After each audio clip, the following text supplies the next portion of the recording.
الشيطان الرجيم. بسم الله الرحمن الرحيم. Warahmatullahi wabarakatuh.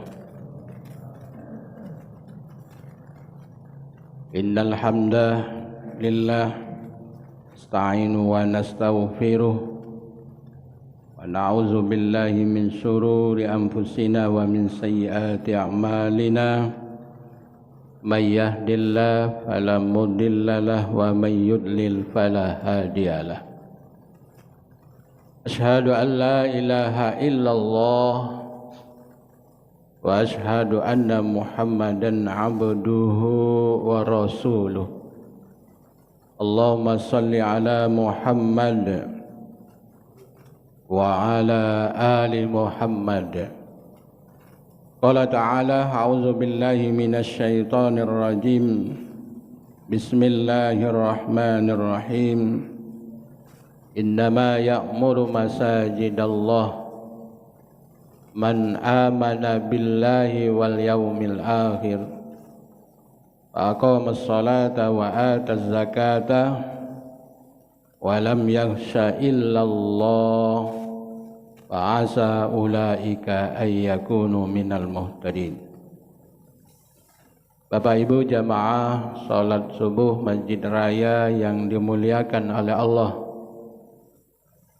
marilah kita untuk senantiasa bersyukur kepada Allah Subhanahu wa Ta'ala atas segala kebermelimpahan rahmat, nikmat dan karunia-Nya kepada kita, sehingga kita sampai detik ini, saat ini masih diberikan nafas kehidupan.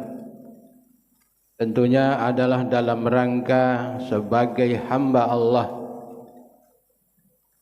yaitu untuk melaksanakan, untuk beribadah kepada Allah Subhanahu wa Ta'ala. Salawat dan salam senantiasa tercurah untuk Nabi kita, Nabi Muhammad sallallahu alaihi wasallam.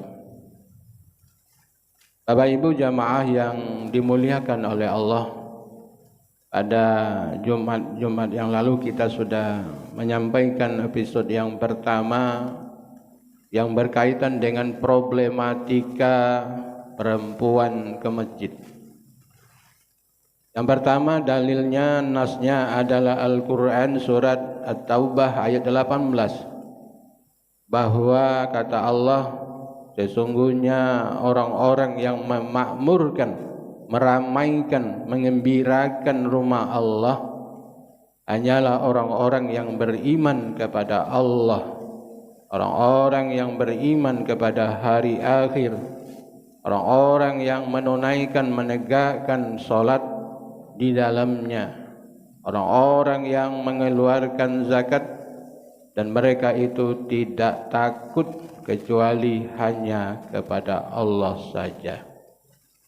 Fa'asa ula ayyakunu minal muhtadin.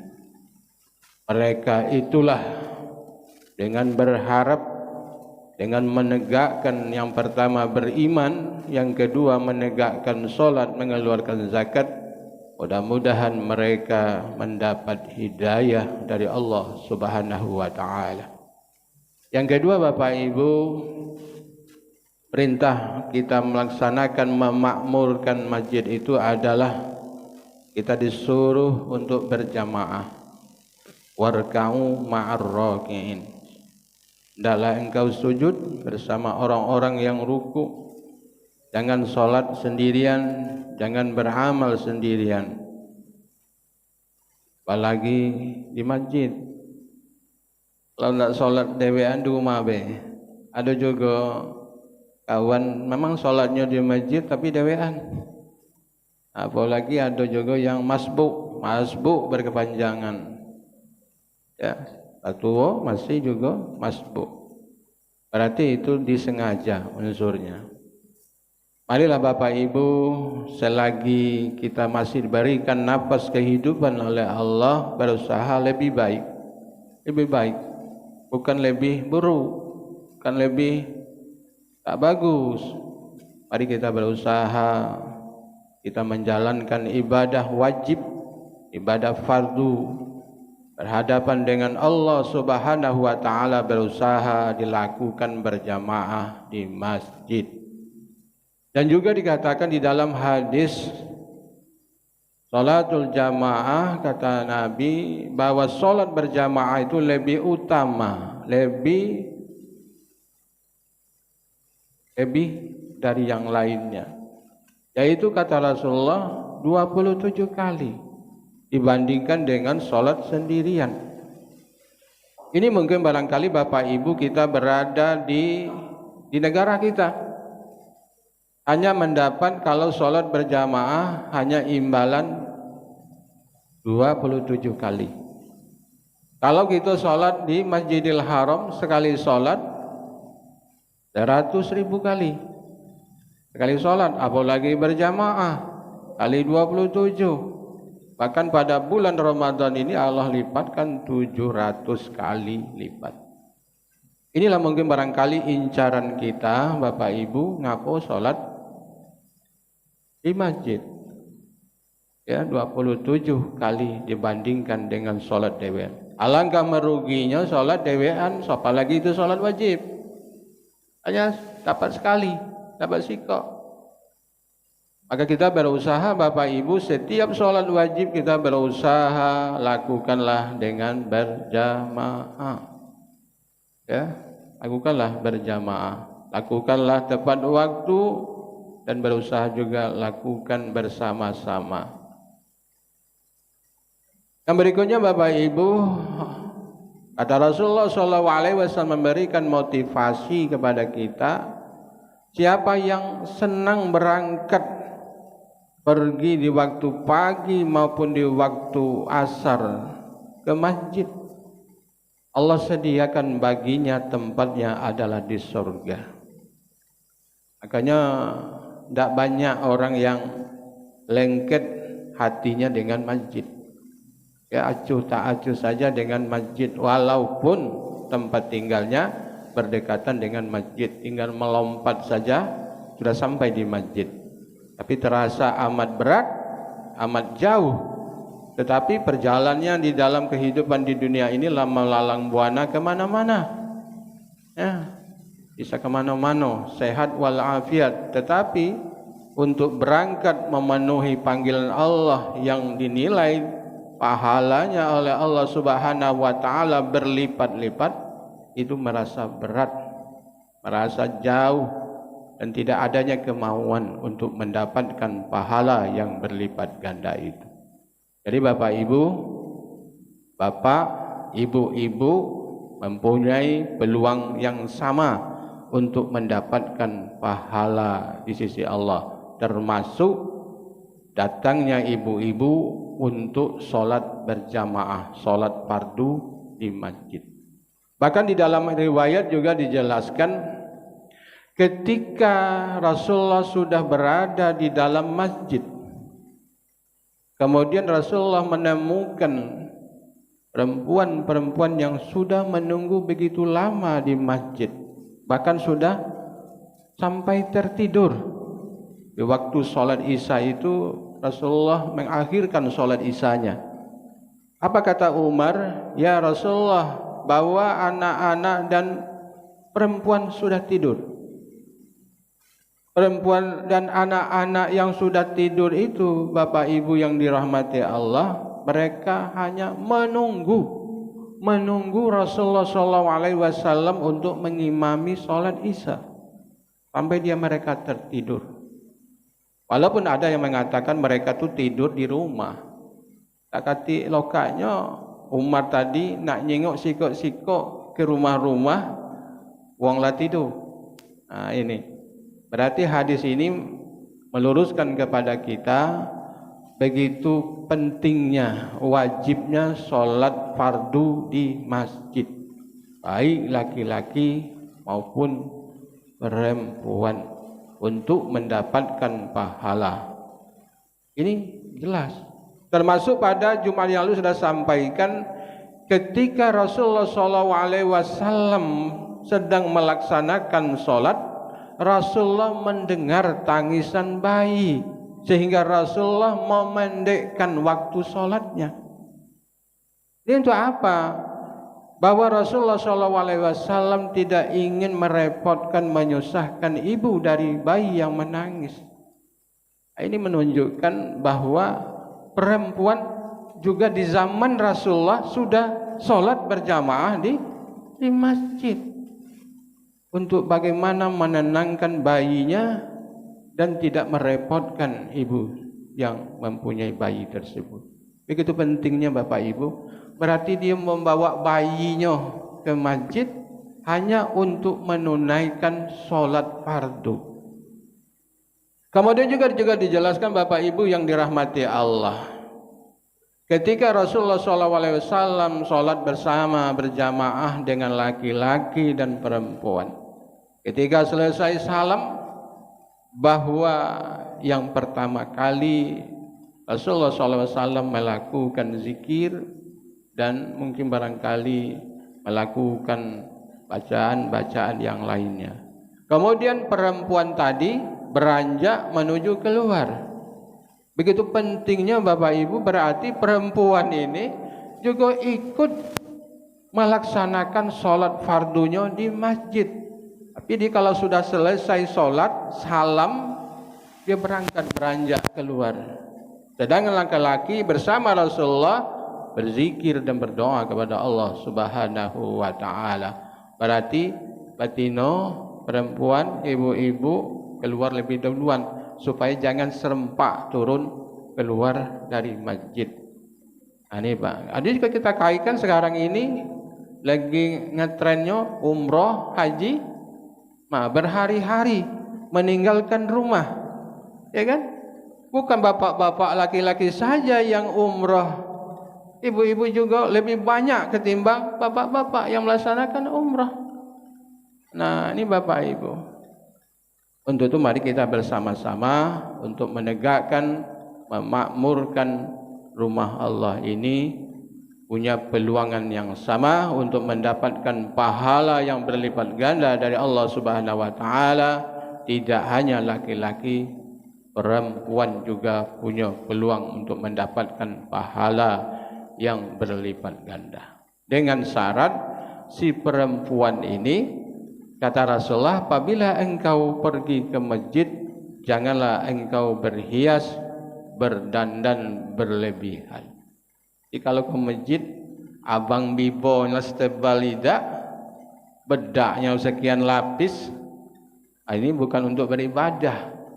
Ya, bukan untuk beribadah. Sampai Rasulullah mengingatkan, apabila kamu saja si perempuan ini memakai wewangian yang berlebihan, tidak usah ikut sholat berjamaah bersama dengan kami, kata Rasulullah SAW. Jadi ibu-ibu kalau sholat ke masjid, tidak usah wangi semprot parfumnya sampai menyengat, dengan alasan ibu-ibu agak masam, wong kiri kanan tidak lemak, ya. Apalagi ibu-ibu yang aktivitasnya di pasar berkeringat, tidak di tempat-tempat yang lembab, itu baunya luar biasa, bisa mengganggu ibu-ibu yang berada di kiri kanan yang sedang melaksanakan sholat. Nah, ibu ini ngato ibu itu di sebelah tadi, wah ibu ini masam nian, bau nian. Ya boleh saja, tetapi kalau sudah berlebihan, kata Rasulullah, tidak usah ikut sholat berjamaah di masjid. Apalagi tadi berdandan, berhias, cak wong nak pergi ke pesta. Ya, ibu, termasuk ibu sekalian yang dirahmati Allah, sebagai apa motivasi bagi ibu-ibu sekalian, kenapa kalau pergi keluar dari masjid kok bisa seperti itu? Ya, sehingga ada larangan bahwa sholat berjamaah bagi perempuan itu lebih utama di rumah. Mungkin ketakutan dari seorang suami, dari seorang bapak, kalau istrinya nyeleweng. Kalau badan dan tidak biasanya ke masjid, nah suaminya perlu menanyakan istrinya. Bukan hanya menanyakan waktu sholat berjamaah ke masjid saja, keundangan juga. Jagalah bapak ibu sekalian, Giliran ibu-ibu apalagi dia menjadi tuan rumah di pesta pernikahan anaknya, keundangan dan lain sebagainya, penampilannya yang luar biasa. Ini bukan disentil. Ini mungkin barangkali berimbang antara sholat berjamaahnya perempuan ke masjid dengan juga beraktivitas di luar rumah yang setiap hari kita temukan banyak di pasar perempuan, ya kan? Dengan dandannya macam-macam, pakaiannya juga macam-macam. Nah, kita sebagai seorang suami ya menegur istri kita, mengingatkan istri kita, layakkah pakaian itu, dandanan itu dilakukan apabila keluar dari rumah. Bapak Ibu yang dirahmati Allah, pada masa Rasulullah SAW, perempuan-perempuan juga sudah beraktivitas di luar rumah, sudah beraktivitas. Termasuk tadi melakukan sholat berjamaah di masjid. Di suatu hari Rasulullah menemukan perempuan-perempuan dengan menutup wajahnya di waktu sholat subuh sehingga tidak diketahui mereka itu adalah perempuan. Kenapa? Mereka takut keadaan mereka, keamanan mereka dari rumah menuju masjid itu jauh, Pak. Bahkan ibu-ibu sekalian yang dirahmati Allah, ada salah seorang wanita bertanya kepada Rasulullah SAW, "Ya Rasulullah, rumah kami menuju masjid itu apabila hari hujan itu licin, terjal, sehingga kami agak susah untuk sampai ke masjid." Apa jawaban Rasulullah SAW? Ini sahih hadisnya Bapak Ibu. Jawaban Rasulullah, apakah ada jalan lain yang terbaik untuk bisa menuju masjid?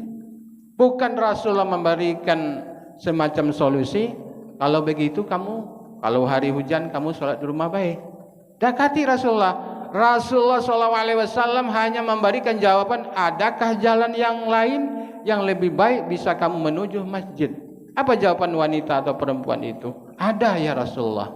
Ya Rasulullah tidak memberikan jawaban, kalau hari hujan kamu sholat di rumah saja. Tidak ada. Apalagi si lanang atau si laki-laki, bapak-bapak, ya. Rasulullah hanya memberikan jawaban, ada tidak jalan lain? Walaupun jalan itu nanti ditempuh dengan susah. Kalau ada, berarti jamaahnya di masjid. Jadi begitu pentingnya memakmurkan masjid. Inilah mungkin kira-kira Bapak Ibu kenapa dengan ada alasan tadi sebagai sumber fitnah, ya, ibu-ibu berjamaah ke masjid kalau mungkin menurut hadis Rasulullah SAW tadi bahwa si ibu-ibu atau si perempuan berdandan berhias sebagaimana dia berdandan apa itu tidak pergi ke undangan dan lain sebagainya. Jadi kalau kita konfrontir Bapak Ibu sekalian, kalau seandainya perempuan itu lebih baik sholat di rumah, ya, kalau begitu perempuan lebih baik sholatnya di rumah, giliran dia keluar rumah beraktivitas lainnya juga di rumah. Jadi ibu-ibu dalam rumah tidak usah kemana-mana, bisa keluar rumah, ya tak? Tidak usah dia disuruh belanja ke pasar, tidak usah dia berjualan di pasar. Begitu, ya? Tidak usah nyoba gawe di kantor, di rumah Di zaman Rasulullah, sekali lagi perempuan juga beraktivitas untuk menjalani hidupnya asal mereka ini bisa mengamankan dirinya dari yang mendatangkan fitnah. Kalau zaman ini, zaman digital ini, macam-macam orang yang kita lihat penampilannya keluar dari rumah si perempuan. Nah ini, apakah bapak sekalian, suami-suami rela membiarkan istri-istrinya keluar rumah yang berdandan yang menor, yang luar biasa, seolah-olah suaminya suka dan senang, ya kan? Apalagi berdandan tak keundangan tadi, masya Allah, nauzubillah lah Pak ya, nauzubillah, dandannya luar biasa. Kalau ibu-ibu kalau berdandan 30 menit suruhlah duluan dia berdandan. Lama. Tapi kalau bapak masang kancing baju sambil berjalan masih baca. Tidak. Tapi kalau ibu-ibu, baca-baca sejam, apalagi tidak berhias ke salon dulu. Lama. Ini bapak ibu, apakah kita rela membiarkan istri-istri kita nanti akan menjadi pintu-pintu neraka bagi salah seorang suami dengan istilah pembiaran istri-istrinya berdandan, berpakaian, berhias keluar rumah yang tidak menutup auratnya.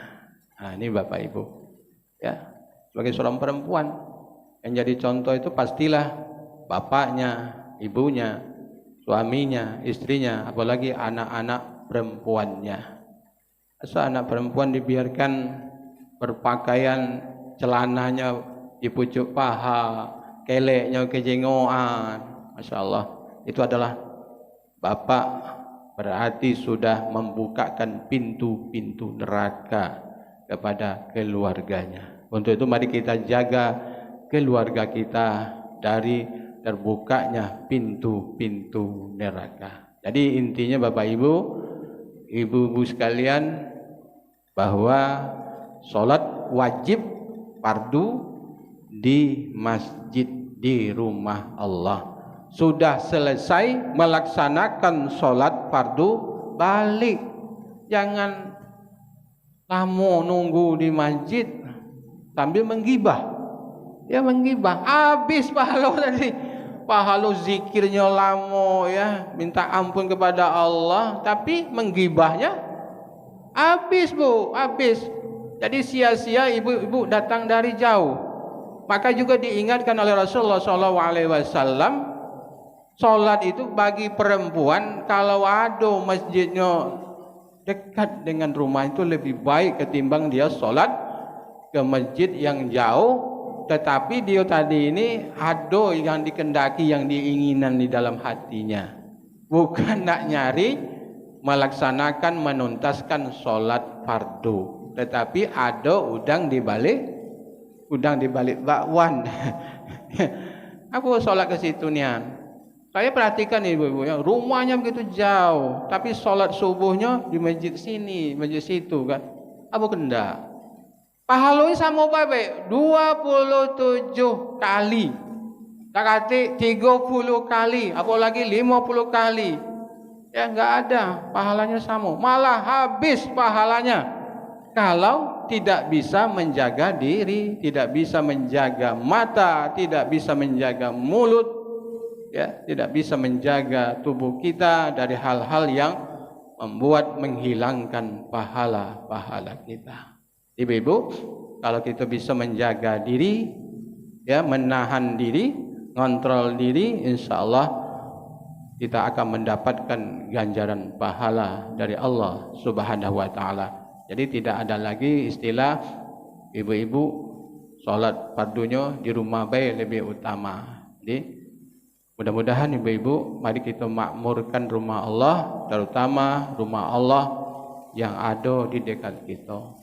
Akan kita lihat, apalagi subuh, ada imam, ada makmum sikok, kan kasihan. Masjidnya lah bagus, ya, besar pula, isinya cuma ada segelintir manusia. Tetapi kata Allah, siapa yang beriman kepada Allah hari yang akhir, pasti dia akan mendapatkan surga Allah. Baik di waktu pagi, di waktu petang, dia untuk berangkat untuk mendapatkan surganya Allah Subhanahu wa Ta'ala. Mau tak kita mendapatkan surga Allah? Pasti kita mau. Tetapi tinggal lagi kemauan kita untuk mendatangi rumah Allah dalam rangka menuntaskan perintah-perintah Allah yang harus kita laksanakan. Makasih. Assalamualaikum warahmatullahi wabarakatuh.